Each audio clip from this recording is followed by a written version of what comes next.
Bienvenidos a Descubriendo tu Vocación. Yo soy Judith Rosas y deseo que estas entrevistas logren despejar tus dudas, te inspiren y te ayuden a identificar tus talentos y pasiones.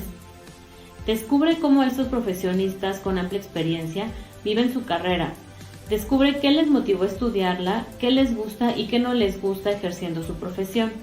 Además, te darán uno que otro consejo y con todo ello deseamos ser una herramienta más para elegir tu profesión.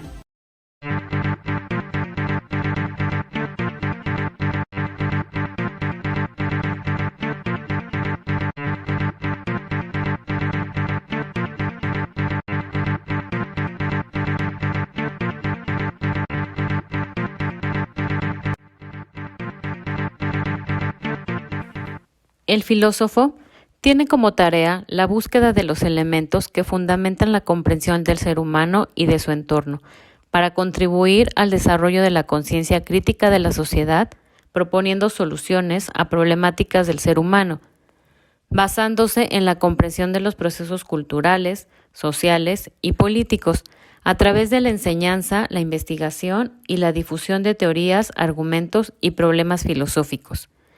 El licenciado José Enrique Vargas, egresado de la Universidad Iberoamericana, nos comparte su experiencia en esta carrera y cómo fue integrando y diversificando más conocimientos para tener una vida profesional integral. Bienvenidos nuevamente a otra cápsula más de Descubriendo tu Vocación. El día de hoy contamos con el licenciado Enrique Vargas.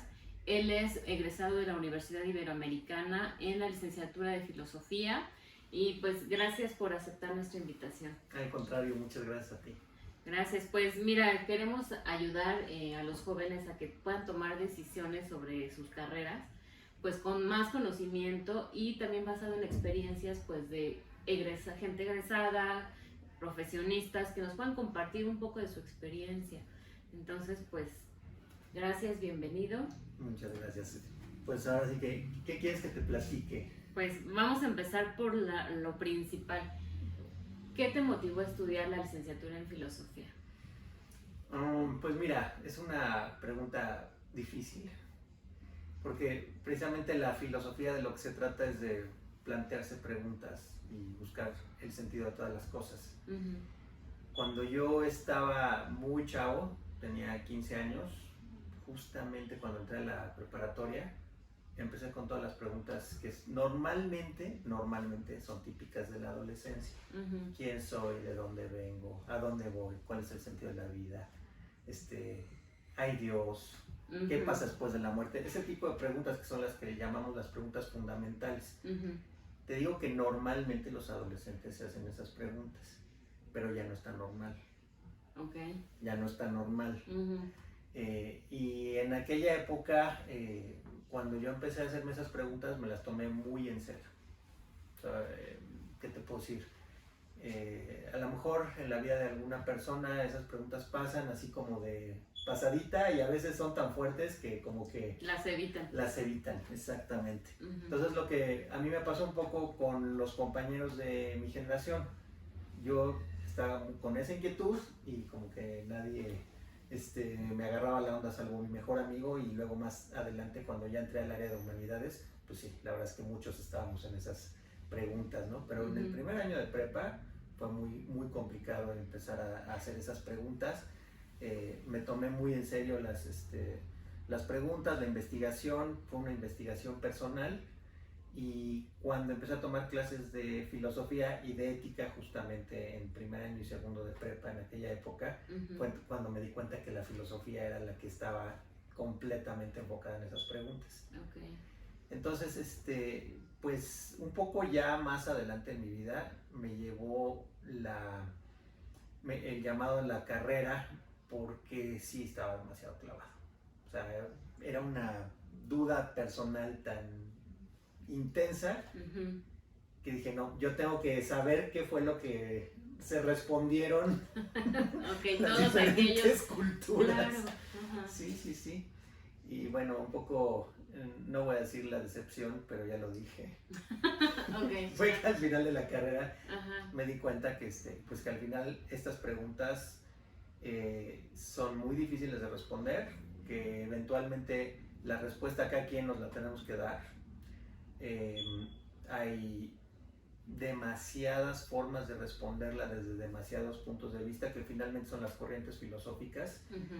Y digamos que como inquietud personal hasta ese punto llegué, porque yo ya no quise dedicarme profesionalmente al ejercicio de la filosofía. Porque en el campo profesional de la filosofía, básicamente a lo que uno se dedica es o a la investigación filosófica, que más que hacer lo que yo estaba haciendo como una indagación personal, es como investigación bibliográfica, conocer los autores, conocer las obras, explicar al derecho y al revés a los filósofos, que es triste porque en realidad en vez de filosofar se ponen a estudiar lo que otros filósofos dijeron. Claro. Entonces los investigadores en el campo académico tienen poco, digamos que poco espacio para ser creativos, como para dar sus propios puntos de vista, porque en el mundo académico es difícil que tú puedas destacar como con una propuesta muy innovadora, sino como que más bien te sumas a una corriente, a un movimiento, sobre eso investigas, y si quieres hacer un doctorado, tiene que ser sobre un investigador, sobre un filósofo en particular, como para hacer una carrera de prestigio en el mundo académico, y pues francamente para ahí yo no iba. Entonces en el lado de la investigación es eso, en el lado de la publicación de textos, casi todo tenía que ver como con revisar trabajo bibliográfico también, más que escribir, que tampoco me llamó mucho la atención. La docencia sí me gusta, pero volvemos a lo mismo, como que para dar clases de filosofía había que explicar todo lo que pasó en la historia de la filosofía, y había poco espacio para decir, bueno, pero yo, filósofo José Enrique, lo que pienso acerca de la vida es esto, ¿no? Claro. Entonces, finalmente, lo que te puedo decir con respecto a la carrera de filosofía es que si tú no tienes una vocación muy, muy clara de llegar a la investigación filosófica de otros autores, si no te interesa estar como muy, muy clavado en los idiomas y en los libros de los filósofos a los que tú admiras, yo no diría que sería la carrera para ti. ¿Cómo? Tampoco fue la carrera para mí. Ok. O sea, por lo que entiendo, el campo de trabajo está muy reducido. Sí.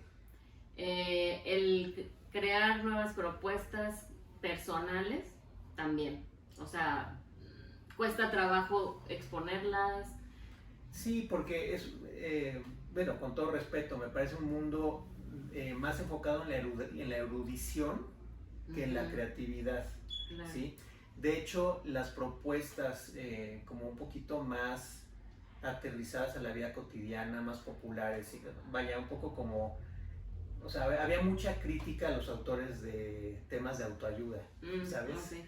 O sea, así como que eso era mal visto, ¿no? Era como algo un poco más, que te diré, light, ¿no? Esa era la palabra, ¿no? Entonces, como que para ser filósofo en serio no tenía que ser ultra clavado, tener un lenguaje hiper especializado, pues sí, la verdad es que los filósofos en general tenemos un lenguaje muy rico, y la gente que tiene una vocación más hacia la erudición, pues sí, o sea, lee muchísimo, por lo menos hay que saber, no sé, inglés, francés y alemán, okay, ¿no? Como para, y bueno, sobre todo el autor que te interese, ¿no?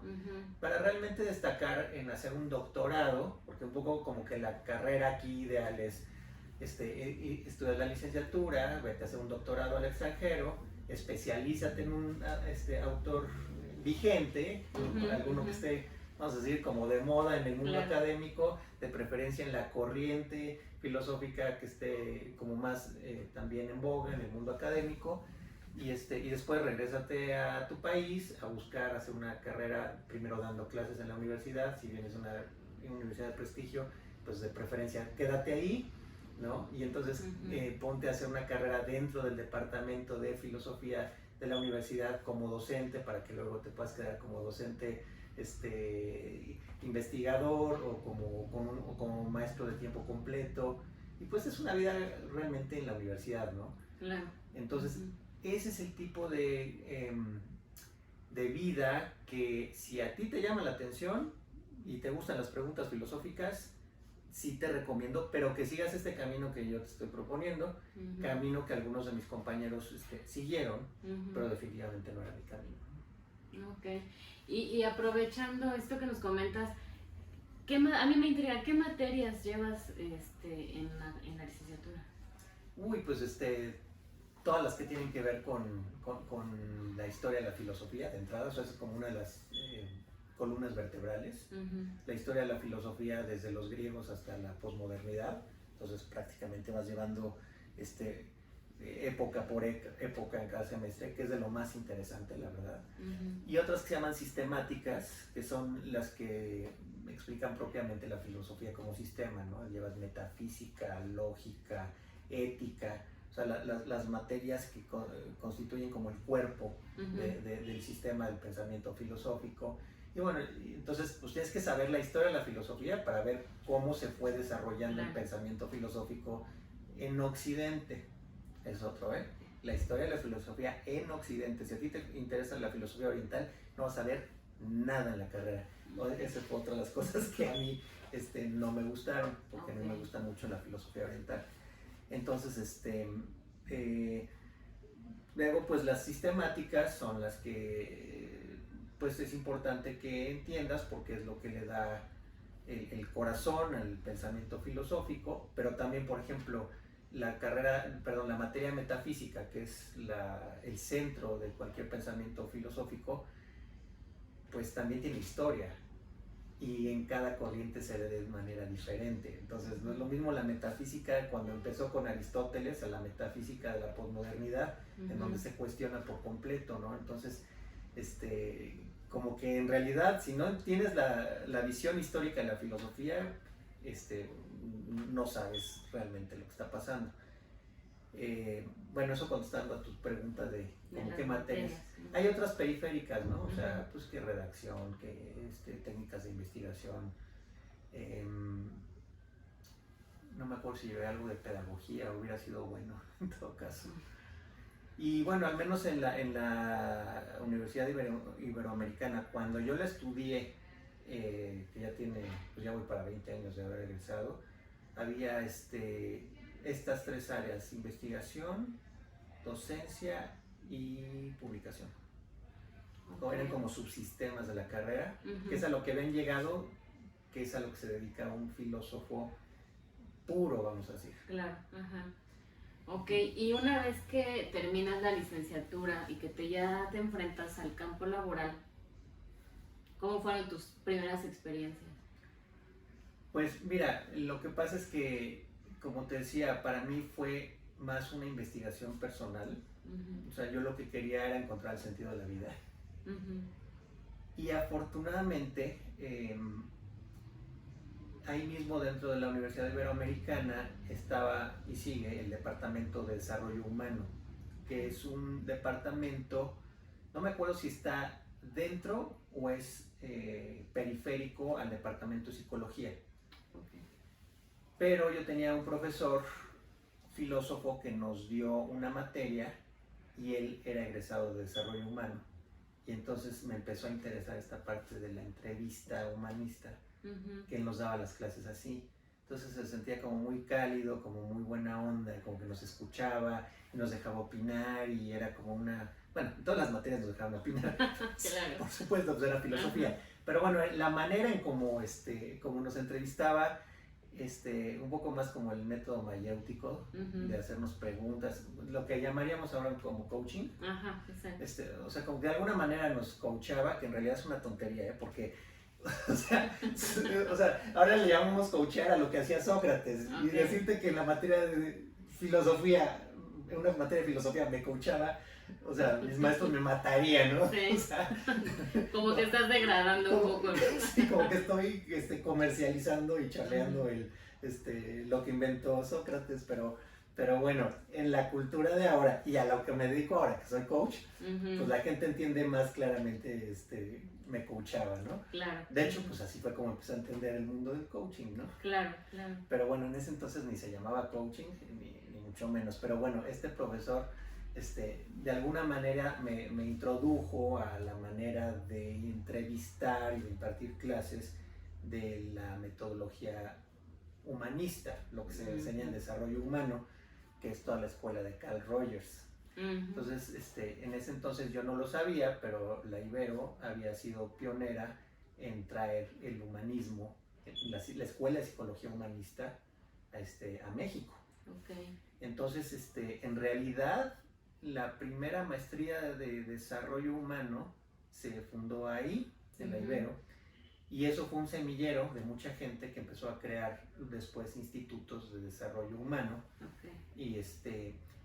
Y afortunadamente, muy cerca de terminar la carrera, que bueno, sí era muy angustiante para mí, ¿qué me voy a dedicar? ¿A qué me voy a dedicar? No sé qué voy a hacer porque no quiero dar clases, no quiero investigar. Esto es algo personal, pero pues, entonces ¿de qué voy a vivir? ¿No? Y entonces había unas jornadas de desarrollo transpersonal. ¿Te acuerdas que la psicología transpersonal pues, es la cuarta fuerza, ¿no? Ahorita vamos aclarando todo eso. Pero bueno, en aquel entonces, Ana María de la Cueva era directora del Departamento de Desarrollo Humano de la Ibero y ella tenía mucha inclinación por el desarrollo transpersonal. De hecho, ella quería llevar el desarrollo humano al desarrollo transpersonal. Entonces estaba en la punta de la psicología humanista transpersonal, entre la tercera y la cuarta fuerza y en la Ibero estaba fuertísimo todo esto. Entonces ella organizaba unas jornadas en donde invitaba ponentes de diferentes tradiciones espirituales a dar conferencias. Entonces de repente había gente de un concilio ecuménico en donde había padres católicos, había practicantes budistas, había gentes de Kundalini Yoga, de los sufis, en fin, todos los movimientos místicos más importantes de la Ciudad de México estaban representados en ese concilio y esta señora se los llevaba a dar conferencias de desarrollo transpersonal, que bueno, desarrollo transpersonal para explicarme y que nos entienda la audiencia, es el desarrollo espiritual, pero visto desde un punto de vista de convergencia de las tradiciones. Es decir, espiritualidad no entendida como una práctica religiosa, sino como algo común que existe en todas las tradiciones religiosas, pero ese fondo común que probablemente pudiera chocar desde el punto de vista teológico, en la práctica de lo que se trata es de la conexión con lo trascendente, con el poder superior, como quien lo quiera llamar, Dios, el espíritu. Entonces, el desarrollo transpersonal en la psicología fue justamente la búsqueda de este tipo de experiencias místicas, pero validadas por la ciencia de la psicología. Okay. Entonces, esta señora, con toda esta corriente, se trae a pues, todos estos ponentes. Cada año había una jornada de estas, y eso, para que veas, me encantaba. Me y me sigue gustando mucho. Entonces, en las jornadas también se presentaban algunos talleres de desarrollo humano, talleres de psicoterapia gestalt, ¿sí? Talleres de musicoterapia, y ahí conozco al que fue mi maestro, el doctor Víctor Muñoz Polit, que estaba presentando, bueno, ya lleva muchos años, pero él tiene el Instituto Mexicano de Musicoterapia Humanista. Okay. Entonces, cuando yo tomo un taller con él, que empiezo a tocar mis emociones, el sentido de la vida, pero desde el corazón, en un estado ordinario de conciencia, con la música, en el contexto de las jornadas transpersonales, dije, esto es. De aquí soy. De aquí soy. De aquí soy. Y sí tiene que ver con la filosofía, porque al final, pues, es la búsqueda del ser, pero déjame decirte que la metodología es, por decir, pues tú que entiendes todo esto de los diferentes áreas del cerebro, ¿no? La filosofía occidental es completamente racional, totalmente lóbulo izquierdo, ¿sí? Y la filosofía mística y la filosofía oriental es mucho más hemisferio derecho. ¿Sí?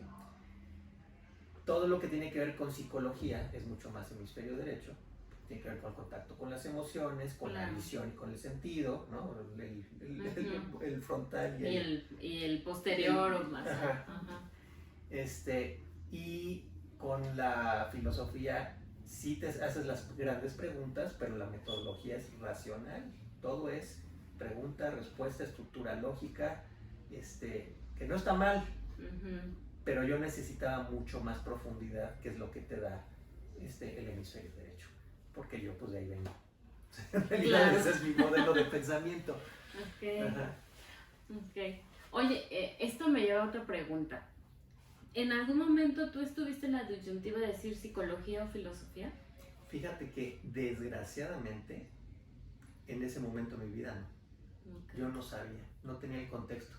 Tenía muchos amigos en humanidades, o sea, tenía amigos de teatro, amigos escritores, varios amigos filósofos, y solamente tenía un amigo psicólogo, una novia psicóloga, y sí tenía varios compañeros de clase psicólogos, que, o sea, no es raro un área común, que en varias materias que compartíamos, no es raro que los psicólogos brinquen a filosofía o que los filósofos brinquemos a psicología. Pero en aquel momento, fíjate que como que yo estaba tan clavado con mi búsqueda interna que no tenía puesta mi mirada en a qué me voy a dedicar y cómo le voy a hacer. Fue hasta que salí de la carrera, cuando tomé el taller de musicoterapia, que dije, yo sí me veo como terapeuta trabajando con gente, sobre todo con cuestiones creativas y ayudándoles a encontrar el propósito de su vida, porque al final eso es lo que yo estaba buscando. Claro. O sea, al final yo me di cuenta que tantos años de búsqueda filosófica me estaban dando las respuestas de la cultura, pero no me estaban dando el sentido. O sea, a nivel personal, mi respuesta, claro, yo era muy creativo y escribí toda la carrera sobre lo que iba a ser la construcción de mi propia filosofía, pero también te decía que era un poco frustrante de, bueno, lo que yo proponga y pongo en mis trabajos, como que sí, pero tiene que estar fundamentado por no sé quién y no sé quién, se lo estoy repitiendo. Y avalado, ¿no? También. Entonces yo lo que quería era escribir un libro de autoayuda, ¿sabes? Que es a donde lo que criticaba la filosofía. Lo que criticaba la filosofía, exactamente. O sea, vaya, yo lo que quería era, ayudar a que las personas encuentren su sentido de vida a partir de preguntarse profundamente, y no solamente el encontrar su sentido de vida, sino el tener la experiencia del encuentro con la trascendencia, la parte interna, el poder superior, el yo profundo, el yo interno, tener un encuentro místico con el creador, cosas que a mí me pasaron en mi adolescencia. Entonces, la filosofía, bueno, es una base muy poderosa. Sí te puedo decir que como fundamento me da mucha solidez, pero ya conociendo muchos años después lo que fue la psicología humanista y su metodología y todo lo que me formé después, digamos que la psicología me dio las herramientas para poder trabajar con personas en situaciones reales, específicas, vivenciales, como para ayudarles a encontrar su sentido de vida. Y eso finalmente, eso sí tiene sentido para mí. Claro, sí. Oye, y bueno, dices que hiciste la especialidad en musicoterapia. Cuéntanos un poquito de la musicoterapia. Uy, es un campo fascinante. Bueno, todo esto debo contarte que yo también desde muy joven empecé a tocar el piano. Y en algún momento de mi vida quise ser compositor, porque yo empecé a componer música desde muy chavo, desde los 8 años. Ya empecé a componer con sintetizadores como a los 12, y para los 16 años, cuando empecé con las preguntas existenciales, lo que yo hacía era componer música instrumental sobre mis temas. ¿Quién soy? Y la rola, ¿no? Y la búsqueda del sentido de la verdad. Y entonces, pues era música muy clavada. En aquel entonces lo que estaba vigente era la música tipo New Age, Ok. ajá, instrumental, Ujú. una música con sintetizadores y sonidos orquestales. Bueno, yo componía sobre eso. Entonces, sin saberlo, yo estaba componiendo para resolverme, Ujú. ¿sabes? Ahora, desde el punto de vista de terapia, nos es más fácil entender, Claro. ¿no? O sea, yo en ese entonces no tenía contexto ni lenguaje, yo nada más veía que necesitaba yo expresar, Claro. ¿no? Y lo veía como una forma de arte. Pero como no vengo de una familia de artistas, ni tenía muchos artistas cerca, como que, vaya, cualquier artista me hubiera dicho, pues, ponte a crear Sí, y claro. saca y crea obra, y aunque no la publiques en este momento, pero créalo. Entonces yo tenía un llamado importantísimo de crear y crear. Y de hecho, te voy a decir una cosa, la mayor parte de la carrera de filosofía me la pasé componiendo. Ok. Por eso cuando llego a los talleres de musicoterapia, dije, música y filosofía convergen en la musicoterapia. O sea, puedo tanto crear música como usar música ya creada en un contexto de la vida personal, resolverse, y la filosofía pues me da como ese apoyo para entender la parte profunda. Por supuesto que me faltaba la base psicológica, eso sí. Okay. O sea, porque lo que me hubiera faltado, eh, más bien creo que en ese momento hubiera sido importante con una buena orientación vocacional, que es algo que vamos a llegar, ¿no? Sí. Con una buena orientación vocacional, si alguien me hubiera dicho, ¿sabes qué? Es que tú eres hemisferio derecho, visionario artista, empático, ¿qué haces en una de hemisferio izquierdo? O sea, Claro. no, vete a psicología. Pues sí, haz un proyecto de vida profesional. Está bien que te quieras resolver, pero tienes que tener en mente desde ahorita a qué te vas a dedicar. Claro. Y qué te va a generar dinero y cómo lo vas a convertir en un proyecto productivo. Ese tipo de cosas, cuando uno es adolescente, pues a lo mejor no las piensa pues tan... ¿En serio?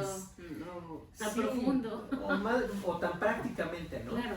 Y menos yo, que era un clavadazo, ¿no? Entonces, por supuesto, mi papá, ¿de qué vas a vivir? ¿Y de qué vas a vivir? ¿Y de qué vas a vivir? Y cuando a él le dijeron, él puede ser profesor, con eso se quedó tranquilo. Ajá. ¿No? Okay. Dijo, bueno, pues, Lo que no se era que no quería ser profesor. Sí, no. Sí.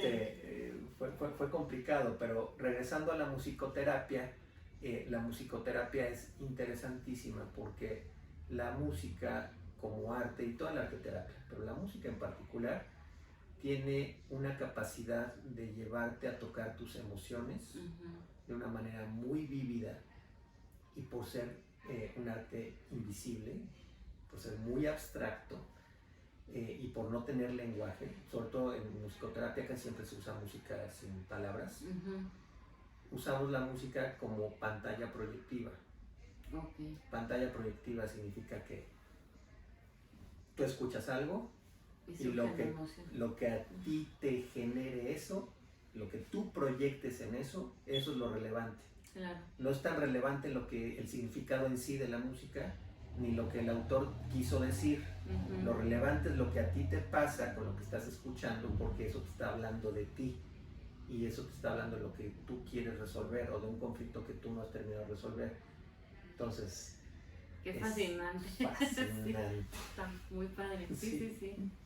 Ok, de hecho voy a hacer un paréntesis, entrevisté a un ingeniero en audio que justo también está muy enfocado en lo de las emociones a través de la música, y tiene un proyecto por ahí, él se llama Raúl Bustos, sí, Raúl Bustos, y habla de eso, justo de las emociones a través de los sonidos, y de incluso si subes o bajas algún nivel de volumen, o bueno, ya en sus términos de ellos, te puede causar diferentes emociones. Sí, por supuesto.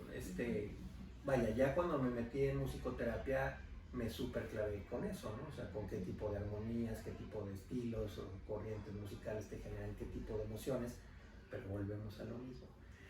Yo no estaba tan interesado en ejecutar música que ya existía como inventar nueva. Claro. Y entonces estuve, bueno, sí, produje un montón de música para musicoterapia. Primero empecé en una empresa que se llamó Progressive Awareness Research de Hispanoamérica. Musicalicé varios de sus programas. Después publiqué mis propios discos con el seudónimo de Aduay. Ese fue mi nombre artístico. Bueno, todavía lo es, pero casi ya no lo uso. Me clavé también mucho en el efecto de la música, no solamente en las emociones, sino en el campo de energía. Entonces empecé a hacer música para trabajar con los chakras, música para trabajar con los diferentes elementos de la naturaleza, cosas así. ¿Sí? Mucha música de meditación. Creo que me llama mucho la atención la parte de las prácticas orientales, ¿no?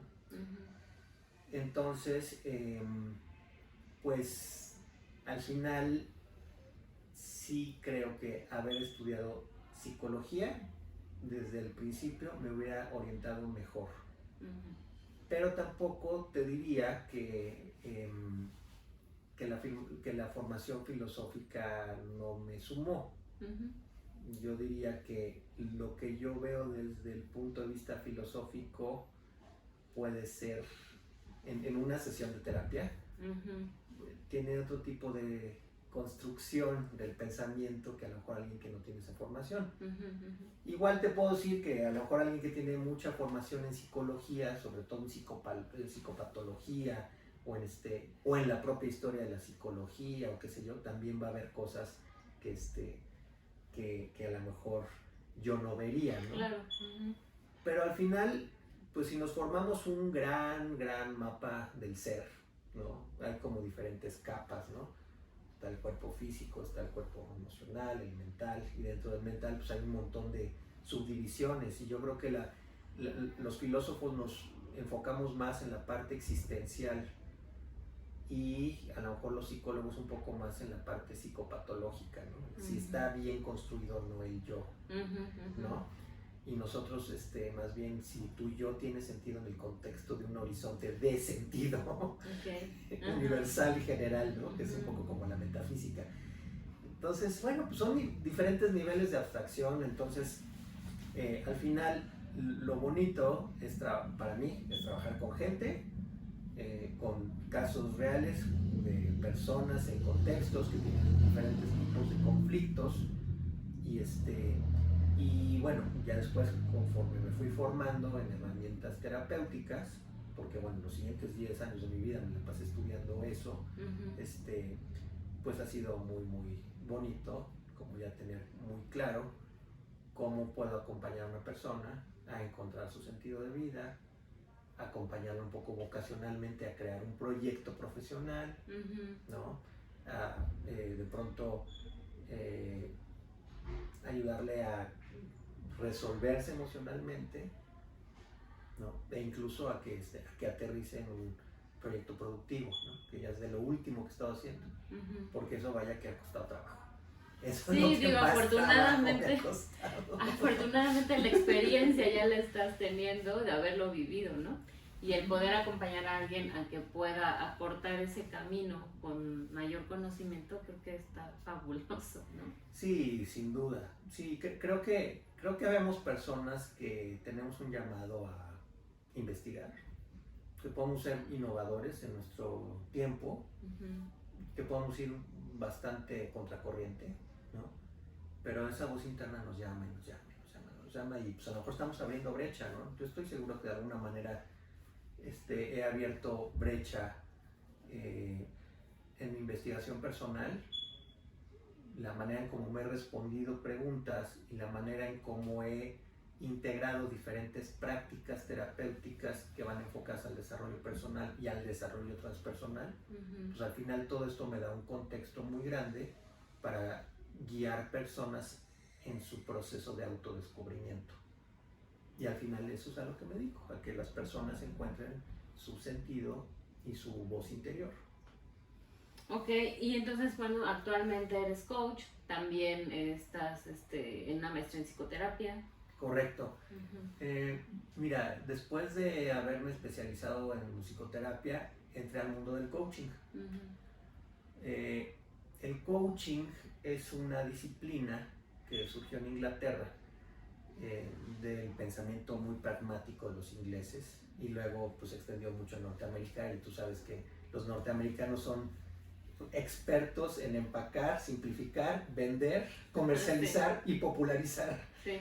¿Sí? Entonces, la verdad es que lo bonito del coaching es que yo venía de un mundo demasiado interno, demasiado profundo, demasiado emotivo, y el coaching es resultados concretos, tangibles, eficientes, Sí. en periodos de tiempo. ¿Cómo, cuándo, en dónde, cuándo empiezas? Exacto, o sea, Sí. acción. Exacto, Acción. sí. Entonces, eso a mí me faltaba mucho, pero tiene el método mayéutico, que es plantearse preguntas para que, o más bien, el coach le plantea preguntas al coachee para que él encuentre sus propias respuestas. No le da la respuesta, sino que le facilita el que encuentre sus propias respuestas, igual que el terapeuta Gestalt. Y todas estas preguntas mayéuticas, porque el mayéutico es el método de Sócrates, el método de la partera. Sócrates fue el que empezó con toda esta onda de plantear preguntas para sacar el conocimiento del interior de las personas. Entonces, de hecho, de ahí se tomó para el coaching. Entonces, cuando empiezo con esta parte de, fíjate, curiosamente integra otra vez filosofía con desarrollo humano, en algo muy, muy específico que tiene que ver con resolver problemas prácticos, ¿no? Entonces, me gustó mucho, para mí, como para ser más eficiente.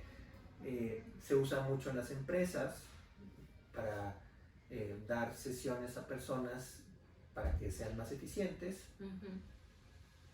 Tampoco me gustó el mundo de las empresas, lo estuve haciendo, pero no me encantó. Y finalmente, después como de estar conociendo ese mundo, regresé un poco a lo interno. Dije, no, a mí lo que me gusta es trabajar con personas, no tanto con organizaciones. De pronto las organizaciones son muy bonitas, pero las estructuras son muy rígidas, y transformar la mentalidad de una organización es un trabajo titánico. En cambio, trabajar con personas que quieren hacer un cambio interior porque quieren. Claro.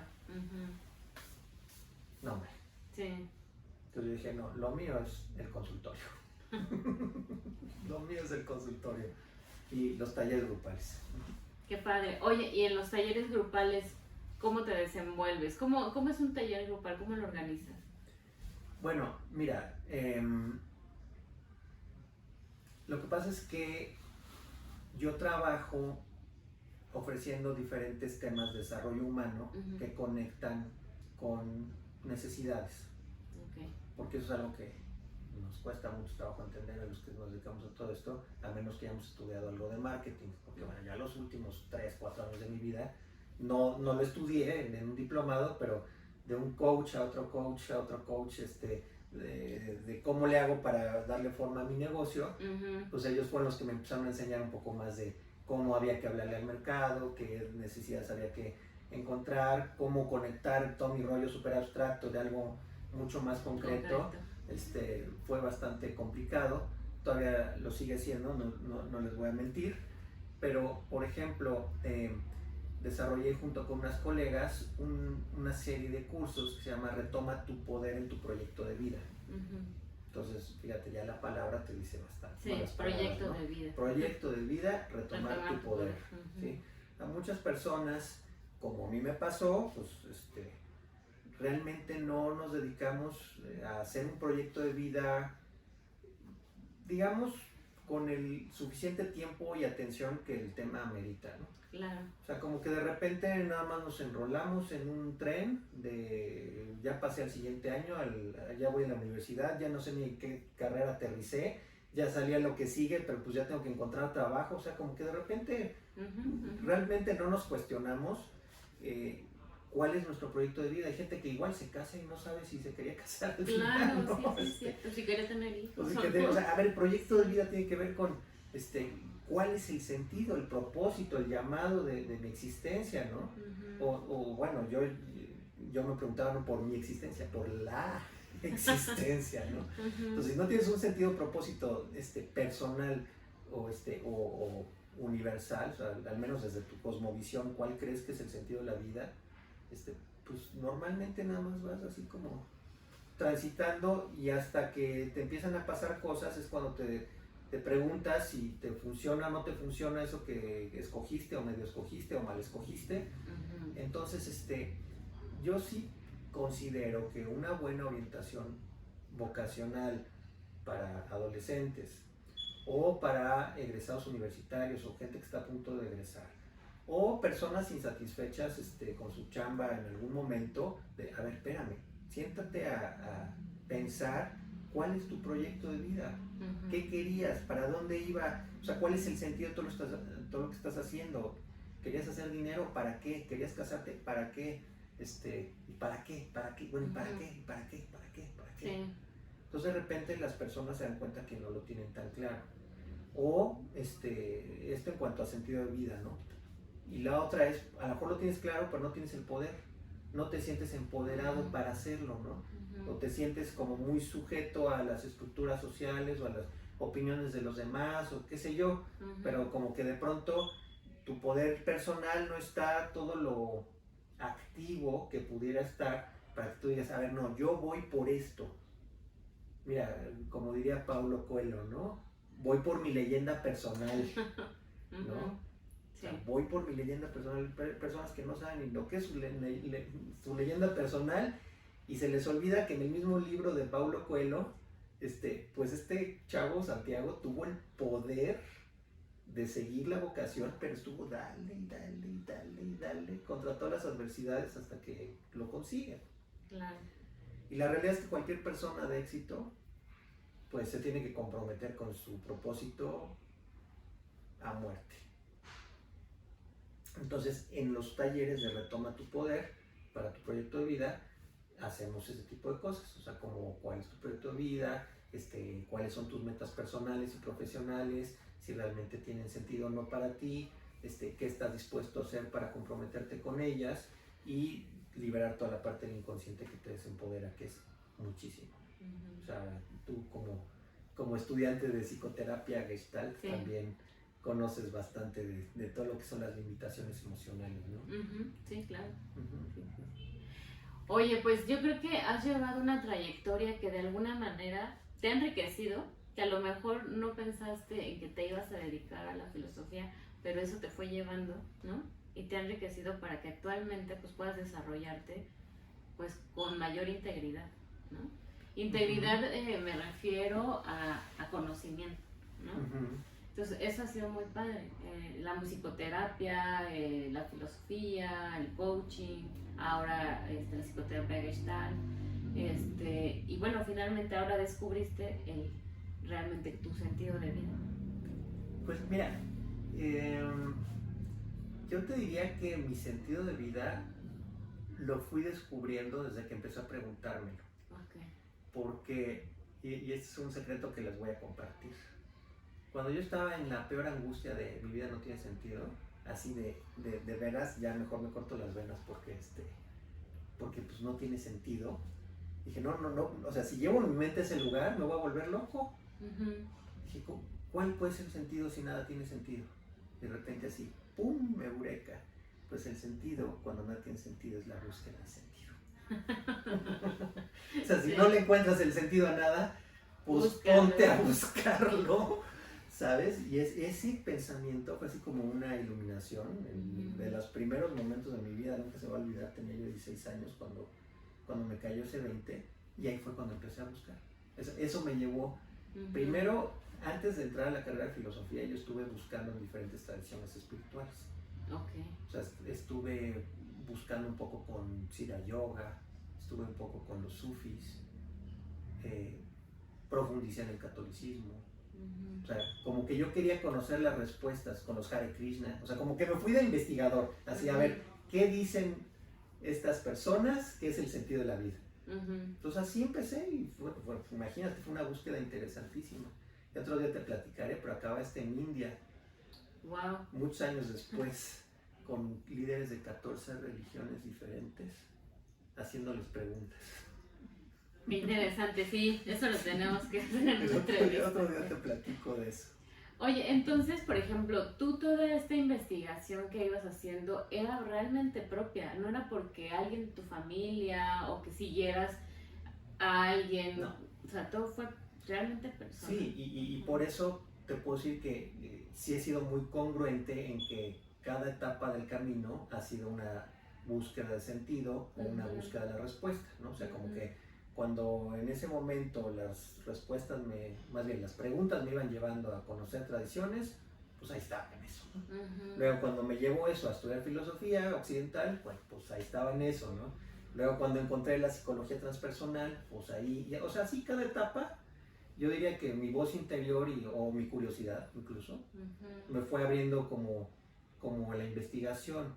Entonces sí, ahorita te puedo decir que a la larga, después de toda esa trayectoria, el sentido de conocer todo esto, si yo tengo más o menos estructuradas mis respuestas, porque nunca son definitivas, Sí. pues por supuesto que es compartirlo. Y bueno, ya con hijos y esposa, familia, que fue parte de mi proyecto de vida, Sí. por supuesto que obtener remuneración por hacerlo. Claro. Que es lo que ha sido un poco difícil, ¿no? O sea, cómo llevar una trayectoria de búsqueda interna al terreno de la autoayuda o de la ayuda de las demás personas para que encuentren su sentido de vida cuando es algo que normalmente la gente no se pregunta. Sí, no se lo preguntan, a veces no le dan la importancia, ¿no? Le dan importancia a cosas más vanas, gastar el dinero en otras cosas que realmente no les suma y no les aporta, y cuando les ofreces algo que les puede sumar, aportar a su vida, incluso a los papás para sus hijos, híjole, lo piensan, ¿no? Cuando dices, es que yo ya recorrí un camino y te podemos acortar, ahorrar tiempo, dinero, esfuerzo, ¿no? Sufrimiento. Sufrimiento. Sufrimiento, por favor. Sí, sí, Es sí. lo más caro. Insatisfacción. Sí. Y ojalá que se abra más la cultura de las personas, que se abran más realmente al autoconocimiento para que puedan realmente pues ser productivos, ser felices, que es a lo que venimos. Mira, yo sí creo que de alguna manera se está abriendo. Por ejemplo, en la escuela de mi hijo llevan ya materia de inteligencia emocional. Qué bien. Fíjate, por ejemplo, ¿no? Por ejemplo, ahora que estuve investigando para estudiar la maestría, estuve también considerando hacer la licenciatura en psicología. A mi edad dije, bueno, me echo la licenciatura, que no es raro, ¿eh? Muchísima gente lo hace. Muchísima gente que tuvo problemas Sí. de vocación, Sí, por una falta de orientación oportuna, pero y me dio gusto encontrar que muchas de las grandes universidades tienen plataformas en donde te hacen tests vocacionales muy buenos, y te dicen de toda la oferta educativa que tienen dentro de tu perfil que encuentran, ¿no? Y sí me salía psicología y temas de ayuda y dije, sí voy por bien. el camino correcto. Sí, muy bien. Entonces yo creo que han hecho una gran inversión las universidades para poder orientar mejor a los chicos, ¿no? Pero no sé si los papás están muy conscientes de la necesidad real de generar un proyecto de vida oportuno para sus hijos, porque desafortunadamente lo que pasa en la mayoría de los casos es, hijo, tienes que el introyecto, Sí. tienes que estudiar algo que te deje dinero. Esa es la mentalidad número uno, desafortunadamente, de nuestra cultura, ¿sí? No, o sea, los papás no se ponen a pensar algo que te haga feliz, algo que te dé plenitud, algo que te dé propósito, algo que destaque tus más grandes cualidades, virtudes, también, y las haga brillar para que a los demás se beneficien de lo que es particularmente especial en ti. No, eso no existe en los papás. Los papás nada más piensan que ellos ya hicieron una inversión y que la seguirán haciendo, y que el propósito es que si tú no llegas a tal número para cuando salgas de la universidad, ellos fracasaron. Fíjate. Fíjate, ellos piensan, los papás piensan que fracasaron si su hijo no llega al número que ellos tienen en la cabeza. Es una tontería, por favor, papás que estén viendo esto, no le hagan ese daño a sus hijos. O sea, lo que los hijos, lo que cualquier ser humano necesita es encontrar su lugar en el mundo, encontrar su sentido personal, su llamado, su propósito y brillar en él. No, y es que todo en consecuencia, entonces sí, va a tener de qué vivir. Porque una vez que haga lo que le gusta hacer y lo haga con esa pasión. Fíjate que yo me atrevería a decirte, no necesariamente. No necesariamente. Conozco mucha gente que siguiendo su pasión y haciendo todo el esfuerzo, no ha logrado el número que quiere. Bueno. Pero ahí es en donde dices que vale más. ¿Qué vale más? ¿Una vida con propósito o una vida con dinero? Claro, lo deseable y lo mejor sería tener propósito y dinero, pero eso exige mucho más trabajo, ¿sí? Mucho más esfuerzo, porque entonces tienes que tener la mente puesta en las dos cosas, tanto en lo que te llena y te apasiona y realmente eres bueno, como lograr posicionarte en un mercado que te compre lo que tú sabes hacer. Y eso es más difícil que nada más llegar y encontrar trabajo. Claro. Sí, no, y yo le agregaría que muchas veces, o sea, sí, con base a que tú hagas lo que te apasiona, puedes lograr el éxito y también una economía, no vamos a decir fabulosa, una economía que te permita vivir, siempre y cuando también tengas una estructura.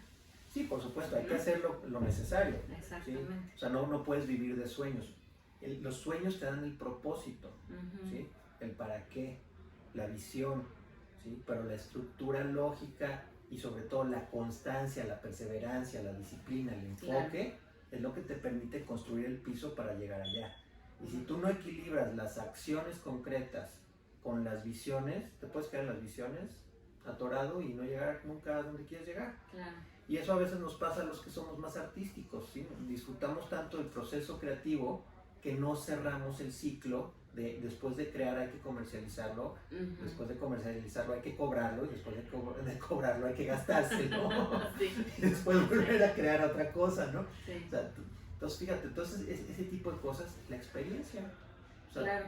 Solamente con experiencia te puedo decir que es como la has ido aprendiendo, ¿no? Claro, claro. Pero bueno, tampoco quiero desanimar a la gente que quiero seguir mi sentido y mi propósito. O sea, lo más triste que te puede pasar es estar haciendo 12 horas, 14 o 15 horas al día, que es lo que trabajamos ahora normalmente los adultos. Sí. Seas empleado o seas emprendedor, Sí. 14 horas fácil, ¿no? Sí. En algo que aborreces, que te choca, que te molesta, que te disguste, por dinero, aguantarte años. Años, o al jefe, o de veras, digo, no sé, yo escuché mucho el discurso de, es que la necesidad te obliga. ¿Te obliga la necesidad o tú decides obligarte a esa necesidad? Porque hay 1000 formas de resolver necesidades. Claro. Pero ahí es donde uno tiene que ser creativo y no quedarse en el molde de las expectativas y de las maneras de los demás. Uno tiene que encontrar sus propias respuestas y sus propias formas de hacerlo. Claro. Oye, una pregunta. ¿Cuáles serían las características que debe tener una persona que se quiere dedicar a la licenciatura, o más bien que quiere estudiar la licenciatura en filosofía? ¿Y cuáles son las características de una persona que se quiere ya dedicar a lo que es la psicología, la ayuda a las personas? Porque por lo que entiendo, si solamente te quedas en filosofía, cubres un perfil, tienes que tener un perfil, pero si como tú se redirigen ya a lo que es la terapia, entonces quizá tienen que tener algunas otras características. Mira, como yo te comentaba al inicio de la conversación, si quieres ser filósofo, uno, por supuesto que te tienen que interesar muchísimo las cuestiones filosóficas, existenciales, pero tienes que tener claro que la filosofía no te va a dar la respuesta, te va a ayudar te va a dar técnica, te va a dar cultura, te va a dar historia, sobre todo lo que se dijo sobre esas respuestas y para lo que te estás preparando profesionalmente. Es decir, para que tú puedas cobrar por dedicarte a la filosofía, es para ser investigador o profesor o dedicarte a publicar cosas. Okay. ¿Sí?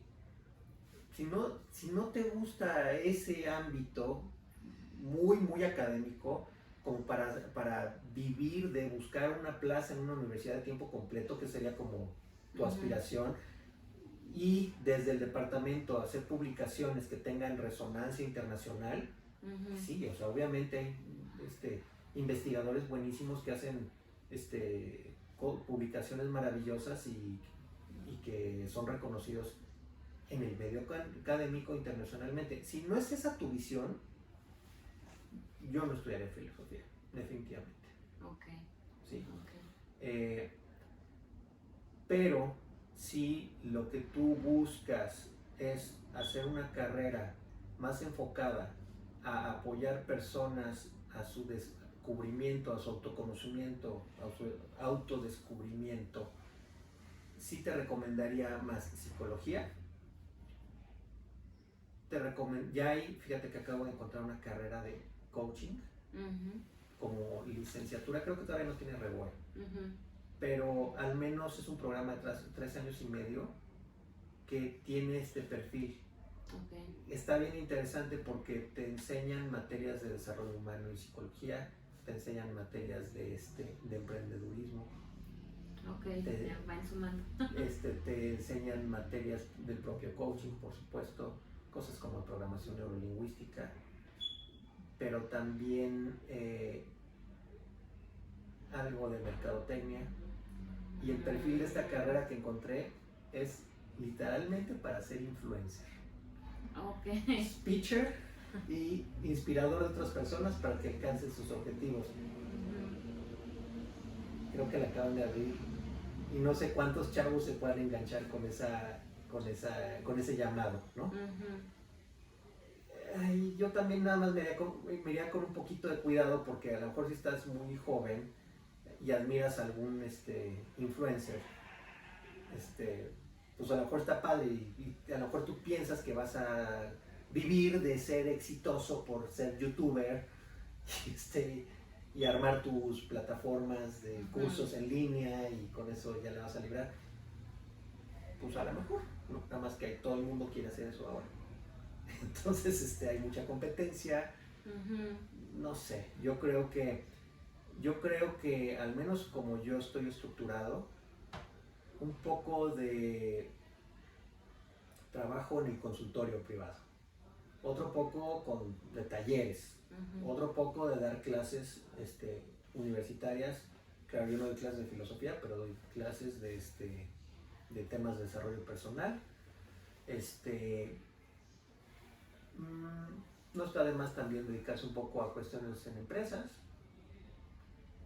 y estarse reinventando todo el tiempo. En esta época nos tenemos que estar reinventando, porque el mundo está reinventando a una velocidad que pescarlo es difícil. Entonces estar continuamente adaptándose, fluir con el Tao, ¿no? Con el cambio. Sí.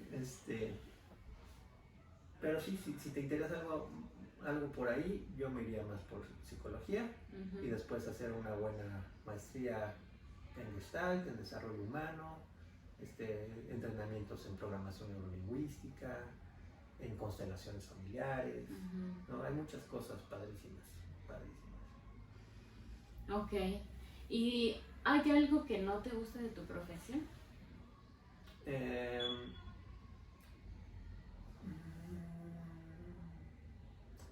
Pues creo que la principal queja es el esfuerzo de adaptación al mercado que todo el tiempo tengo que estar haciendo para obtener los ingresos que quiero. Okay. O sea, me gustaría estar un poco más cómodo en un lugar en donde el dinero llegue de una manera más fácil. Pero eso sí te puedo decir, en mi carrera y en la que sea, te va a pasar eso. Sí, claro. O sea, si tú crees que por tener un puesto, ¿no? En una empresa transnacional ya tienes la vida comprada, para nada. En cualquier momento te pueden despedir, en cualquier momento una grilla te puede sacar o un recorte personal. O sea, conozco cualquier cantidad de gente a las que yo también coaché que, que se tenían que reinventar porque habían perdido el trabajo.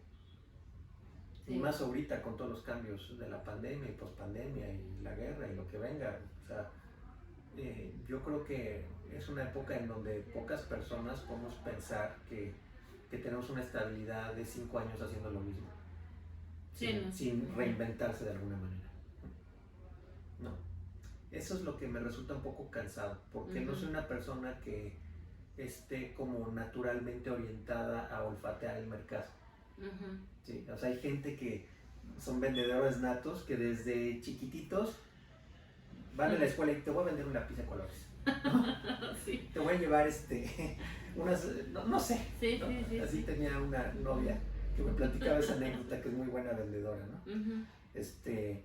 Pero yo no, o sea, yo soy súper clavado, entonces como que estar cachando qué hay en el mercado para estar vigente, y luego los creativos tampoco nos gusta estar copiando lo que hay.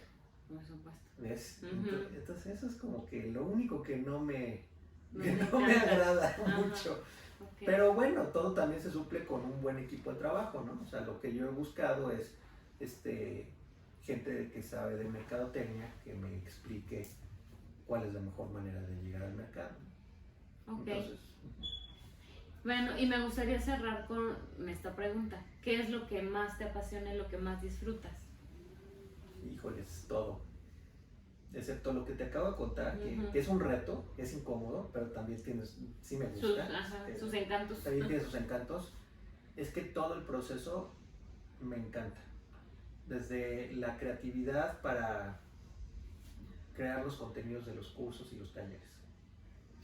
Generalmente yo creo toda la parte gráfica, ¿no? O sea, todos los PowerPoints, los logotipos, las fotos, la música, o sea, toda la parte audiovisual y de diseño, yo la hago y me encanta diseñar.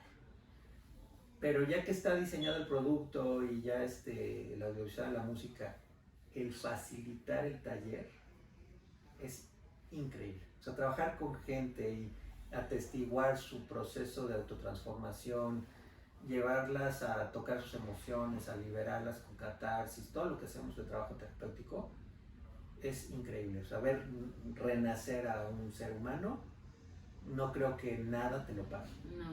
La verdad, es increíble. Y bueno, por supuesto, hacemos muchas prácticas de meditación y de tipo transpersonal que también me fascinan, ¿no? O sea, cuando estamos meditando, viendo meditaciones, haciendo este tipo de cosas, son estados increíbles.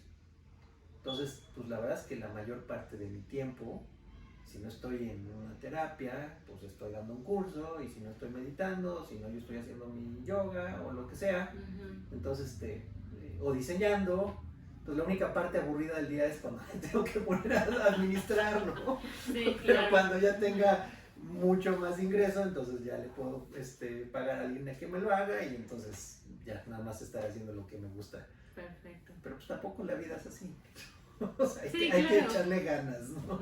No, y siempre nos va a tocar hacer algo que no nos fascine y no nos encante tanto, pero pues es requisito y eso te da la pauta para seguir haciendo lo que a ti te gusta o lo que te apasiona, ¿no? Claro, entonces, sí, es parte de la madurez, como pues asumir los límites de la existencia como es, ¿no? O sea, pues hay que pagar impuestos, hay que organizar el dinero.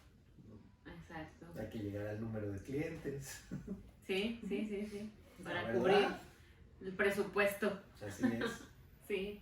Oye, José Enrique, pues muchas gracias por todo esto que nos has platicado. Ahora ya entiendo más un poco de qué va la filosofía. Honestamente no sabía. Gracias.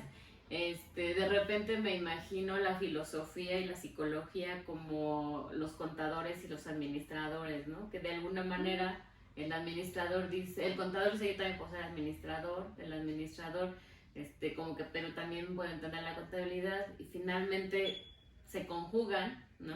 Entonces la filosofía y la psicología pues tienen una parte, una la lógica, la otra la emotiva, pero si las conjuntas y si las conjugas, pues creo que podemos tener a José Enrique que ya hizo la integración de ambas, ¿no? Sí, pues, vamos a tener una materia de José Enricología.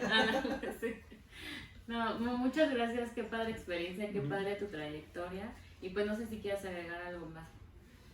Pues bueno, nada más invitarlos a los que nos están escuchando. No sé si quien se mete a este video es porque está buscando filosofía o psicología, pero en general, para quien lo vea, pues el llamado es a que busques dentro de ti realmente qué quieres, ¿no? Y sí que tomes una buena asesoría para tu proyecto de vida, y bueno, las herramientas que tiene Judith de Benziger, pues son súper útiles precisamente para entender qué tipo de pensamiento tienes, vaya, todo lo que te pueda alinear para encontrar tu propósito de vida y para ser feliz y aliviar tu sufrimiento, pues creo que no tiene precio, ¿no? Bueno, y también comentarles que tenemos un proyecto en conjunto para lo que es orientación vocacional, proyecto de vida. Cuando quieran descubrir sus talentos, pues pueden recurrir a nosotros. También para elaborar su proyecto de vida con José Enrique. Créanme que va a ser una experiencia muy enriquecedora a futuro. Los que quieran también encontrar la música de José Enrique está en Spotify, en Adwai. También una música muy bonita, también de meditación. Entonces los invitamos a que conozcan también nuestras redes sociales. Estamos en Amba Consulting, estamos en YouTube, en Spotify, Descubriendo tu Vocación. Y pues les agradecemos su asistencia, que estén viendo estos videos y esperemos que sea de mucha utilidad para ustedes. Gracias, José Enrique. Gracias a ti. Y pues hasta la vista. Hasta luego.